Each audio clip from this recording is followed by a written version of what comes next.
Shalom, shalom. Shalom. Welcome back to Matthew, the 9th chapter in the series of the Gospel of St. Matthew straight through. I am today's messenger, Brother Yerushalayim. And to my left, the reader, Big Judah, Big Yalda. Hallelujah. Hallelujah. Give me Psalms 111 and verse 10 first, please. It's a good day. Good day. Another Shabbat. Another day to worship the Most High. Hallelujah. And we're going to get into this lesson. As always, Psalms 111 verse 10.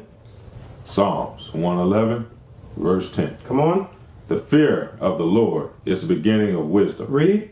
A good understanding. A good understanding of this Bible and of this lesson. Come on. Have all they that do his commandments. That do the commandments. Give me Proverbs or Isaiah 28 and verse 10. Isaiah 28 and verse 10. Let's find out how we're supposed to read the Bible. How did the Most High appoint us to read the Bible? Let's find that out. Isaiah 28 and verse 10. Isaiah 28, verse 10. Come on. For precept must be upon precept. Must be upon precept. There's no options in that. It must be upon precept. Come on. Precept upon precept. Come on. Line upon line. Line upon line in the context. Come on. Line upon line. Read. Here a little. Here a little from this chapter or this or the New Testament. Come on. And there a little. And there a little from the Old Testament or from another chapter. Now, let's start off with the message of the day. Let's go to Matthew, the 9th chapter. And we're going to kick it off with Matthew chapter 9. Matthew chapter 9, verse 1. Come on. And he entered into a ship. Read. And passed over. And came into his own city. In his own city. Come on. And behold, they brought to him a man sick of the palsy. Sick of the palsy. What's that? Paralysis. Meaning the man couldn't move. The nerves wasn't working in his legs, in his arms. He was paralyzed. Read. Lying on a bed. And Jesus, seeing their faith, And Yahweh, seeing their faith, come on. said unto the sick of the palsy, Come on. Son, Come on. be of good cheer. Be of good cheer. Read. Thy sins be forgiven. Thy sins. Give me 1 John 3 verse 4. It says, thy sins be forgiven. Let's find out what sin is according to the Bible. Let's find out what the Messiah was saying to this man. All right. Thy sins be forgiven. 1 John 3 and 4. 3 and 4. Whosoever committeth sin transgresses also the law. Come on. For sin is the transgression of the law. So that's what sin is according to the Bible. Breaking the Most High's law. Give me Leviticus 19 verse 28. Let's find out a law right now that this man might have been breaking. Leviticus 19 and verse 28. verse 28. Right. Let's find out a law according to the Bible. Ye shall not make any cuttings in your flesh for the dead, Come on. nor print any marks upon you. I am the Most High, or the Lord. So you're not supposed to be getting tattoos on your body. You're not supposed to be going to do that. If you have tattoos now, you don't get no more, because that is a sin according to the Bible. The same sins that are the same law that the Messiah didn't come to do away with. He didn't come to let you come. He didn't come to let you put tattoos on your body. So go back to Matthew 9 and then verse 3. Matthew 9, verse 3. Come on. Behold, certain of the scribes said within themselves, Read. This man blasphemes. This man's blaspheming by saying he can forgive sins. Read.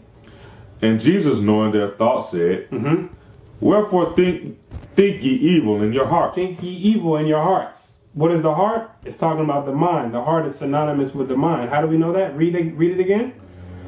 And Jesus, knowing their thoughts, Knowing their thoughts. You think that's in your mind, your brain. Come on. said, Read. Wherefore think ye evil in your hearts? So it's talking about why are you thinking evil in your mind? That's what he's saying to the scribes. Keep reading. For whether is easier to say, Thy sins be forgiven thee, or to say, Arise and walk? He's saying, is it easier to tell somebody that your sins be given, or is it easier to tell somebody to get up who's paralyzed and walk? Which one's easier? That's what he's telling the scribes and Pharisees, because they're marveling at him saying that he can forgive sins.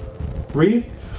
But that ye may know that the Son of Man Come on. hath power on earth to forgive sins. Read. Then said he to the sick of the palsy, Arise, Read. take up thy bed, and go unto thine house. Go into thy house. Keep reading. And he arose and departed to his house. Read.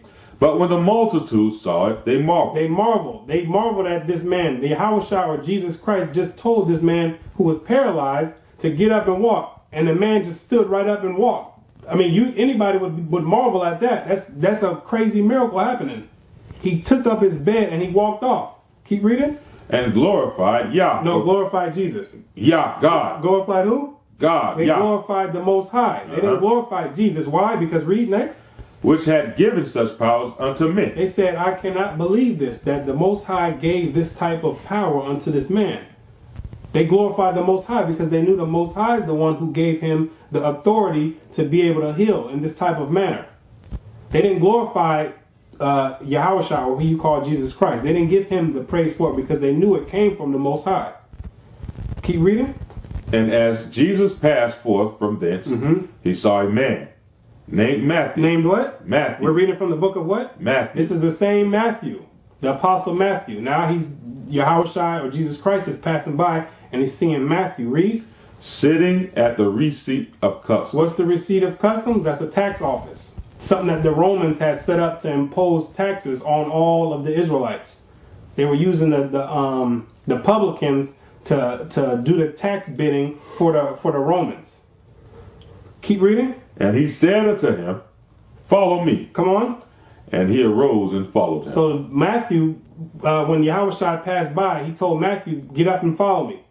Now, anybody in their right mind would think, what would cause Matthew to get up and not ask any questions and just leave that good job. Right, and leave that hot job he had and just get up and follow me. Watch this. Go to John 10 and verse 27. Let's find out why Matthew knew to just get up and leave his job and go follow the Messiah. What? John 10 and 27. That's the precept. I had that precept the other day. Is that right? Yeah. Right, okay, yeah. John 10 and 27. My sheep hear my voice. Read it again. My sheep hear my voice. Give me Matthew 15, 24. Hold that. Give me Matthew 15 and 24. He says, my sheep hear my voice. Is this talking about some lamb out there and some ewes and rams out there? And a sheep? Is this talking about actual sheep? Let's find out who the sheep are. Matthew 15 and verse 24. Read. Matthew chapter 15, verse 24. Come on. But he answered and said, I am not sent. I didn't come to die on the cross. Come on. But unto the lost sheep. On the lost sheep of the house of Israel. That's who Matthew was. He was a lost sheep of the house of Israel. Now go back to go back to John 10. Read it again. My sheep of Israel, come on. Hear my voice. They hear my voice, read. And I know them. And they follow me. And they what? They follow me. That's why Matthew got up and followed him, because he heard the word and he knew that the Messiah was the one that was supposed to come. So when he had heard the Messiah, he had heard the fame of the Messiah, he knew that this was the right one that he was supposed to be following. Just like some of you today, some of you who hear this message, you're going to stop what you're doing and you're going to start following the Messiah. You're going to let go of the Christianity and the Islam because you hear his voice. Some of you not going to hear the voice because you might not be his sheep. Now go back to Matthew 9 and verse 9 again. And as Jesus passed forth from thence, he saw a man named Matthew. Read. Sitting at the receipt of custom. And he said unto him, Follow me. And he arose and followed him. He arose and followed him because he was one of the lost sheep that the Messiah came for. Keep reading. And it came to pass as Jesus sat at meat in the house. He sat at meat in the house, meaning he was eating meat. For those who saying that Jesus or Yahushua was some type of vegetarian, he ate meat. He grubbed on the meat, right? That's right. Keep reading. The book say, Behold, many publicans. Many publicans, come on. And sinners. Many tax collectors and sinners, those breaking the Most High's laws, came and sat down with him and his disciples. Come on, so they had a gathering. There was a gathering there. Read. And when the Pharisees saw it, they said unto his disciples, Come on. Why eateth your master with publicans and sinners? Why is your master, the one you follow, why is he eating with these tax collectors and these people that's breaking the Most High's law? Why is he eating that? Because eating with them. The Pharisees, they were all like bougie people. They ate amongst themselves. They didn't really eat with the lower class. Kind of same thing like the pastors today, like your T.D. Jakes and the Creflo Dollar. The bishops. They don't really want to. They might say they want to deal with the lower ones, but they don't want to deal with the lower class people. They really want to eat amongst themselves and people with stature. I mean, that's who they want to really eat around. Read verse 12. But when Jesus heard that, When Yahushua heard that, he said unto them, he said unto the Pharisees that was asking, they that be whole need not a physician, okay, but they that are sick. so he told them a parable. He said, they that be whole, and he's meaning when he says they that be whole, he's talking about those that are keeping the commandments and those that know the word. They don't need a physician.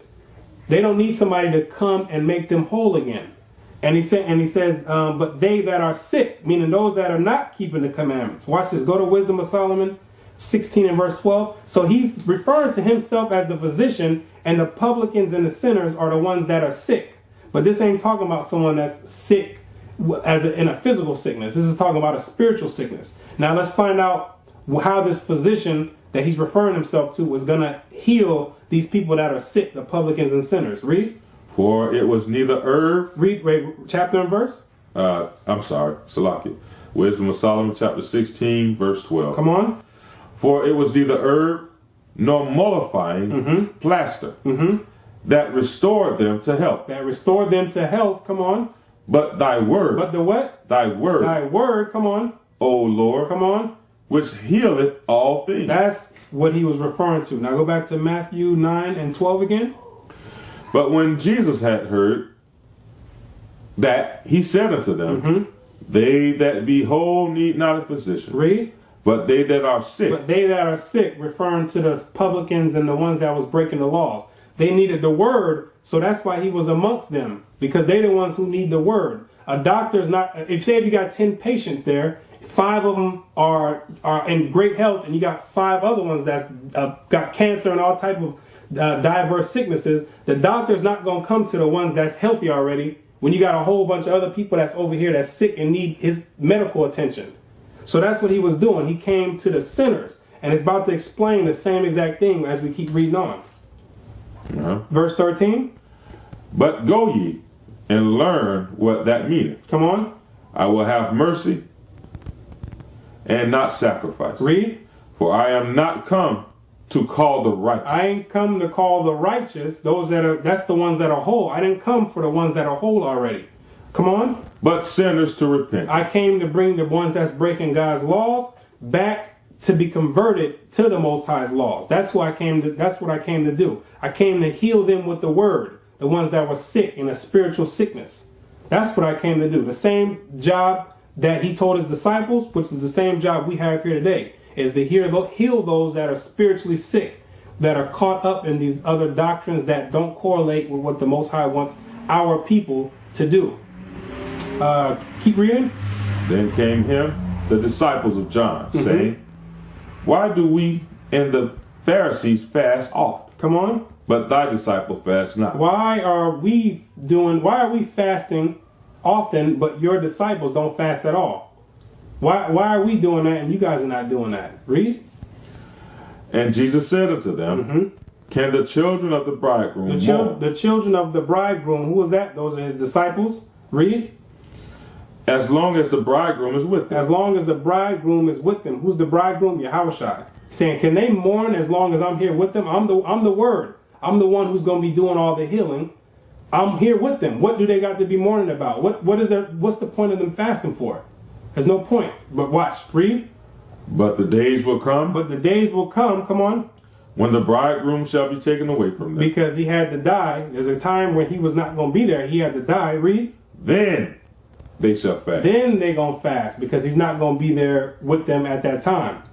The Holy Spirit is going to come and replace and bring back to remembrance all things that he taught. So then they were going to have to be in a state of mourning and fasting, which we are in today as well, a state of mourning and fasting. Keep reading. No man putteth a piece of new cloth on an old garment. Read. For that which is put in to fill it up, take it from the garment. Come on. and the rent is made worse. Keep reading. Neither do men put new wine in old bottles, Come on. else the bottles break, and the new wine runneth out, Read. and the bottles perish. Come on. But they put new wine into new bottles, Read. and both are preserved. Both are preserved. It's referring to you're not bringing in the old. You can't mix the old ways like with the Pharisees, what they were doing with the new word that the Messiah was bringing. Those two are not going to mesh together. It's going to cause chaos and confusion. Keep reading. While he spake these things unto them, Come on. behold, there came a certain ruler, Read. and worshipped him, Come on. saying, My daughter is even now dead, Read. but come and lay thy hands upon her, and she shall live. Come on. And Jesus rose and followed him, and so did his disciples. Come on. And behold, a woman which was diseased with an issue of blood 12 years Come on. came behind him, Read. and touched the hem of his And garment. touched the hem of his garment. Come on. For she said within herself, For she said within herself, If I may but touch his garment, I shall be whole. so she had a thought in her mind already. If I could just reach out and touch the hem of his garment, this sickness that I have of blood for 12 years will go away. She had faith that all she needed to do was just touch the hem of his garment, and her whole issue will be cleansed. Come on. But Jesus turned about, 22. 22. But Salakia. But Jesus turned him about. And Jesus turned him about. And when he saw her, he said, Daughter, be of good comfort. Read. Thy faith has made thee whole. Thy what? Thy faith has made thee whole. Thy faith have made thee whole. Because she had the thought in her mind, that if she just touched his garment, that she would be whole. It wasn't really nothing that he did. It was her faith and her belief that touching his garment would cleanse her of the issue. And she actually believed that. Keep reading. Okay. 23. Wait. And the woman was made whole from that hour. And the woman was made whole from that hour, meaning that there was a process that took place.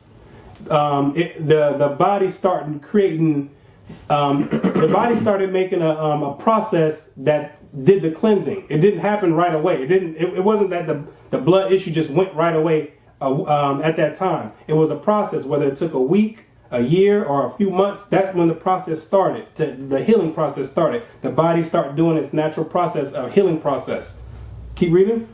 And when Jesus came into the ruler's house and saw the minstrels and the people making a noise, Come on. he said unto them, Give place, for the maid is not dead, Come on. but sleepeth. Read. And they laughed him to scorn. Give me Psalms 22 and verse 7. It says, and they laughed him to scorn. This was a prophecy that was going to happen, that the people were going to laugh him to scorn, written in the book of Psalms. This is one of the things that he came to fulfill. Psalms 22 and verse 7. Come on. And they that see me laugh me to scorn. Read it again. And they that see me laugh me to scorn. Come on. They shoot out the lip. Come on. They shake the head, saying, He trusted on the Lord that he would deliver him. Let him deliver him, seeing he delighted in him. Go back to Matthew 9. So they laughed him to scorn. He was fulfilling a prophecy right here written in the book of Psalms, that they would laugh him to scorn. They laugh at us too when they see us in our garments. Right, they right. laugh at us too. The same exact thing. Verse 25. But when the people were put forth, Come on. he went in and took her by the hand, and the maid arose. And the maid arose. Read. And the fame hereof went abroad into all that land. Come on. And when Jesus departed thence, two blind men followed him, crying and saying, Thou son of David. Thou what? Thou son of David. Thou son of David, because he comes from the seed of David. He had a father. Come on. Have mercy on us. So now we have two blind following the Messiah, begging for mercy. Keep reading. And when he was come into the house, the blind men came to him. And Jesus said unto them, Believe ye that I am able to do this? He told the blind man, he said, do you believe that I'm able to do this to make you whole?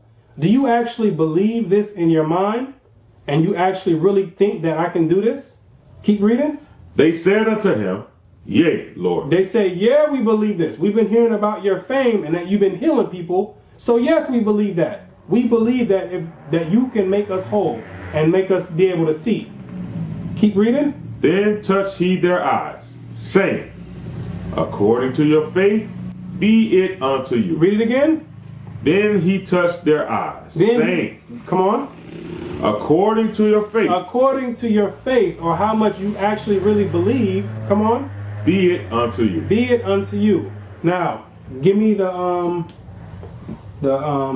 placebo. Now, the scientists or the scientists and the psychiatrists of today, they understand how important faith is and how much of an impact that faith actually has on healing, on the healing process of someone who has some type of disease or sickness. There's an effect, it's called the placebo effect, that psychiatrists and psychologists actually know about. And we're going to read about this placebo effect and show you how it correlates exactly to what was going on here at this time, about how people's faith and believing that the Messiah can actually heal them, how much faith played a role of them actually being healed. WebMD.com, that's the name of the website. Now let's find out what the placebo effect is. Read it. A placebo is anything that seems to be a real medical treatment. A real medical treatment. And in this case, it would have been him touching their eyes.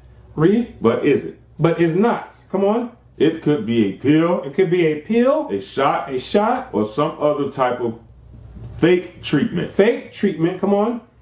What all placebos have in common is that they do not contain an active substance meant to affect health. So this is what they use. Like, for instance, a doctor will give somebody who's, say you're suffering from asthma. So people with asthma, they take inhalers and they squeeze the inhaler and actual medication comes out and it's supposed to open up the lungs. So a placebo effect, it would be just probably just air in there, but they would tell you that they came out with this new research that when you try this medication, it's going to be more effective than what you already been using. So in your mind, you already have a preconceived notion that it's going to work once you take it. So your mind is going to believe that even though there's nothing inside of the medication. Now, jump down to what is a placebo effect. Sometimes a person can have a response to a placebo. A placebo, meaning a fake medication. There's no medication that's in what you're taking. Read. The response can be positive or negative. Can be positive effect or it can be a negative effect. Watch, read. For instance, the person's symptoms may improve. May improve, even though you're not taking no medication. Why? Because you believe. Read. Or the person may have what appears to be side effects from the treatment. These responses are known as the placebo effect. Okay, go to the next page. Okay. Go to how does the placebo effect work? Research on the placebo effect has focused on the relationship of the mind and body. The relationship on the mind and body. Read. One of the most common theories is that the placebo effect is due to a person's expectations. What you expect. That's what it's saying, that the results are due to what you're actually expecting. So if you're expecting the medication to work, the results actually manifest that they work.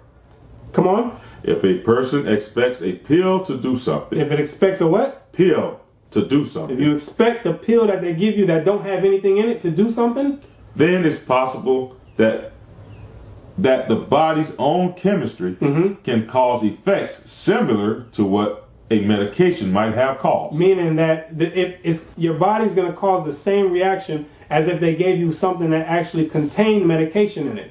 That's how your body's going to react because you believe it in your mind. Keep reading. That's the end of that. Keep going. Keep going down. Yeah, right there. For instance, in one study, people were given a placebo and told it was a stimulant. After taking the pill, their pulse rate sped up. The pulse rate sped up. They was taking a placebo, and they were told that it was a stimulant, which it didn't have anything in it. But the pulse rate sped up because they expected it to speed up. Read. Their blood pressure increased. The blood pressure increased. Come on. And their reaction speeds improved. And the reaction speeds improved because they believed it in their mind, even though it was nothing actually there. Come on. when people were given the same pill and told it was to help them get to sleep, they experienced the opposite effects. Okay, keep reading. Experts also say that there's a relationship between how strongly a person expects to have results and whether or not results occur. So it's saying that the experts know that the more you believe that the results are supposed to occur, that actually has an effect on what type of results occur. The same way that these blind men believed that by him touching their eyes that they would be healed, it's the same exact effect. Keep going. The stronger the feeling, the more likely is that a person will experience positive effects. The more you believe it, is the more likely that it's going to come to pass. It's going to happen. That your health problem is going to be healed. Come on. There may be a profound effect due to the interaction between a patient and health care provider. Keep reading. The same appears to be true for negative effects. For negative effects. Watch. Read. For people expect to have side effects such as headaches, nausea, or drowsiness. If you take a placebo, which is not even a pill at all, it's no medication, and you expect it to give you headaches, nausea, or drowsiness, there's a greater chance of those reactions happening. So whatever you believe, there's a great chance of that actually happening. You're going to receive. You're going to receive, right? Yeah. Keep reading. The fact that the placebo effect is tied to expectations doesn't make it imaginary or fake. It doesn't, just because it's tied to your imagination, they're saying that it doesn't make this a fake medical treatment. Keep going. Sometimes studies show that there are actual physical changes that occur within the placebo effect. For instance, some studies have documented an increase in the body's production of endorphins, one of the body's natural pain relievers. So the body's natural endorphins actually start to react. So when your brain is telling you something and you start believing it, it's the housing of the central nervous system. So it starts to give a signal to the rest of your body, and it starts to act like it starts to release the endorphins and starts to heal, act like going to a healing process, even though there's nothing going on. You haven't taken any medication, but just because you believed it, it starts like a chain reaction through to the rest of your body. The same way I knew somebody who believed that they had HIV. They believed it so much, and they were so terrified of it that when they went and took the HIV test, but they believed it so much that it was going to come back positive, that they started getting the symptoms of the HIV, which is the swollen lymph nodes right underneath the throat glands. They started swelling up, and when the lymph nodes swell up, that means your body's fighting off a virus. But when the test came back, it came back negative. He didn't have anything. So the body was fighting off a fake virus. Why? Because he believed that in his mind. So that's how serious faith is. According to your faith, be it as according to your faith, right. That's why it says according to your faith. Because the faith in your mind, it'll send an actual reaction to the rest of your body and start operating in the way that you believe. So that's more of a scientific way of understanding what Yahushua was actually doing. He was actually bringing some real science back then that we just now starting to understand. Now, go back to Matthew 30. Okay, go ahead. And their eyes were open. Right, read. And Jesus straightly charged them. Wait, and it says, and their eyes were open. So now we're dealing with a woman who had an issue of blood. No, matter of fact, keep going. I need you to keep going. And their eyes were open. Read. Jesus straightly charged them, saying, see that no man know it. See that no man know it. He said, don't go tell anybody about this. But watch what they did. But they were departed. The blind men, when they departed, who can now see, spread abroad his fame in all that country. You know, they told everybody. They went and told everybody. I mean, but any of us would have done the same thing. You've been blind, and all of a sudden you can see everything. All these billions of different colors that you can now see. Of course you're going to spread the news. They couldn't help it. Come on. As they went out, behold, they brought to him a dumb man, possessed with a devil. A dumb man. Is this talking about somebody that lack intelligence? No. Give me Psalms 38 and verse 13. Behold, they brought to him a dumb man. Let's find out what a dumb man is in the Bible. Psalms 38 and 13. Psalms 38 and 13. But I, as a deaf man, heard not. Heard not. Deaf men don't hear. Read. And I was a dumb A man dumb man. that opened not his mouth. That's somebody that couldn't speak. That's what a dumb man is, according to the Bible. Go back to Matthew 9 and 33. 9 and 32. And as they went out, behold, they brought to him a dumb A man, dumb man, somebody who couldn't speak. possessed with a devil. He had a devil. Come on. And when the devil was cast out, Read. the dumb spake. The dumb what? Spake. That proves you that the dumb man is talking about somebody who couldn't speak. Come on. The multitudes marveled. And the multitudes marvel. They couldn't believe this either. They said, a dumb man can speak now? Somebody whose tongue cleaving to their mouth, to the roof of his mouth, he can speak now? They couldn't believe this. Watch, come on. Saying, it was never so seen in Israel. We've never seen anybody ever do something like this in Israel. We've never in our life seen something like this or heard about it from the people of old. We've never heard about this. Now, so we have somebody who's been possessed or who had an issue of blood for 12 years. We have somebody who was blind, and we have somebody who couldn't speak. Now the question is, who's the one who's causing all these people to be able to be in these situations, in these predicaments? Who's causing the people to be born blind and the people to be dumb and not be able to speak? Watch this. Give me Exodus 4 and 11. Let's find out who is the one who's doing this. You'll be surprised when you find out who's the one causing these people to be born this way. Exodus 4 and verse 11. Exodus 4 verse 11. Read. And the Lord said unto him, Who hath made this man's mouth? Who made man's mouth? Come on. Or who maketh the dumb or deaf? Or who's the one making the dumb or the deaf? Who's the one making people not be able to speak or can't hear? That's what the Most High is asking. Read. Or seeing, or the blind? Or the seeing or the blind. Who's doing this is what the Most High is asking. Read. Have not I the Lord? Read it again. Have not I the Lord? Read it again. Have not I the Lord? The Most High say he's the one who does that. He's the one who makes people blind and makes people not be able to speak. The Most High saying, I'm the one who do that. Give me Amos 3 and verse 6. Watch this. We're going to find out some more characteristics about the Most High real quick and find out what else he does. Because a lot of you would think that Satan is the one who did this. Or Satan's the one that causes people to be born blind and to be born deaf. Amos 3 and verse 6. Watch this. Amos 3 verse 6. Shall a trumpet be blown in the city? Come on.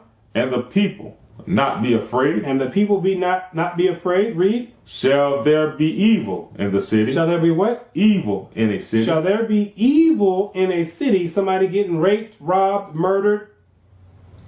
Somebody getting put to death. Come on. And the Lord have not done it. That's what Amos is. Give me Isaiah 45 and 7.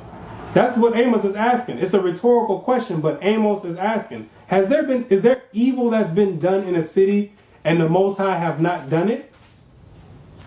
Let's find out. Isaiah, he answers this question. Now he's about to answer the question for us. Watch this. Isaiah 45 and 7. Read. I form the light. The Most High says, I form the light. Read. And create darkness. And create darkness. When the sun goes down, the Most High does that. Read. I make peace. I make peace. When there's love amongst the brethren, the Most High does that. Come on. And create evil. And what? And create evil. And what? And create evil. And create evil. Keep reading. For I, the Lord, do all these things. The Most High say he's the one who does all these things. He signed his name on it. He's putting his signature right there. When little Jimmy or Junebug go out and kill 100 people, the Most High is the one who's responsible for that. The Most High, not Satan. You got the Most High, and the Most High. He's like the president. He's the emperor of the whole thing. Then you got on the right hand side, you got the Messiah. Then on the left hand side, you got Satan, and they both doing his will. He's sending Satan off. Give me Psalm 78 one more. Psalm 78 and 49. He sends Satan to go off and do the evil work, and the Messiah is there to do the righteous work. He's like the president. He get credit for all the things that go on. Watch this. Psalm 78 And 49. And 49, read. He cast upon them fierceness of anger, Come on. wrath, Wrath and indignation, and indignation, read. and trouble, And trouble. by sending evil angels. By doing among- what? Evil angels. By sending what? Evil angels. The Most High sent what? Evil angels. Come on. Among them. He's the one who does that. He sends Satan and his legion of demons to go out and do the will. Like I said, when Junebug go out there and kill 100 people, the Most High sent the Spirit, sent Satan to go out there and do that. Nothing happens without the Most High saying yes or no to it. The trees don't turn green without the Most High saying you can turn green. Nothing happens in the world without the Most High saying, putting his signature on it, because he signed and said, I, the Lord, do all these things.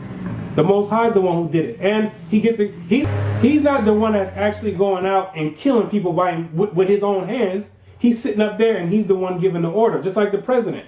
The president don't go out and do anything. The president don't go out and fight no wars. But when the wars are won, who gets the credit? The president does. When the economy is falling, who gets blamed for it? The president does. There's actual foot soldiers that go out there and fight the war, but they don't get no credit for it. The president is the one who gets the credit. So it's the same scenario here. So another good precept to that is Romans 9, when it's speaking of the two kids, one not having done good nor evil. Oh, that's right. Yeah. That's right. That's right. Yeah. That is a good one. Romans 9. That is a good one. So the Most High is responsible for these men being blind. He's the one who did it. Now, Matthew 9 and verse 34. But the Pharisees said, he casteth out devils through the prince of the devils. They saying he's doing this through the prince of the devils, which is Beelzebub. They saying basically they're saying he's the devil because he's able to do all these things. But the Pharisees, when you know about them, they were really envious about him. They were really envious of him. They didn't want the people to believe on him. So they were trying to defame him and put all type of what's the word I'm looking for? They're putting all type of stereotypes. Yeah, stereotypes, and they putting all type of nonsense on his character, which wasn't true. Keep reading. And Jesus went about all the cities and villages, teaching in their synagogues. Wait, read it again. And Jesus went about all the cities and villages, teaching in their synagogues. Teaching in their synagogues, the synagogues of the Pharisees, which were Jews. Come on. And preaching the gospel of the kingdom. Preaching the gospel of the kingdom in their synagogues, which were Jews. Come on. And healing every sickness. Come on. And every disease among the people. Jimmy, John 18 and verse 20. John Healing 18. every sickness and disease among the people. Who are these people he was healing? I'm going to just back it up real quick. That I'm going to show you that this was dealing with the Israelites. He wasn't dealing with nobody else. John 18 and verse 20. John 18 verse 20. And Jesus answered him, I spake openly to the world. I spake openly to the world. I ever taught in the synagogue. Ever taught in the synagogue. Read. And in the temple. Come on. Whether the Jews. Whether the what? Jews. Whether the what? Jews. Whether the Jews. Always resort. Whether the Jews always resort. That's what he was teaching at. Go back to Matthew 9 again. And then go back to, go to 36 now. But when he saw the multitude. Come on. He was moved with compassion on them. Read.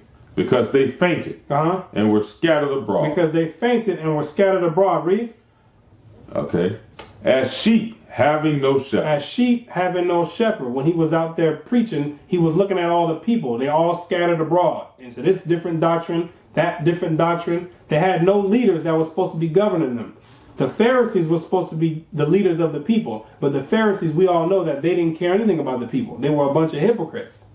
The Pharisees did not care about the people. Now watch this. Go to Numbers 27 and 16.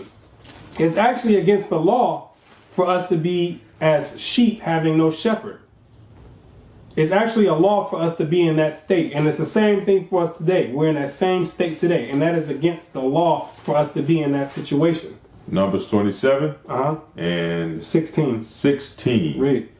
Let the Lord, the God of the spirits of all flesh, come on, set a man over the congregation. Set a man over the congregation. Come on.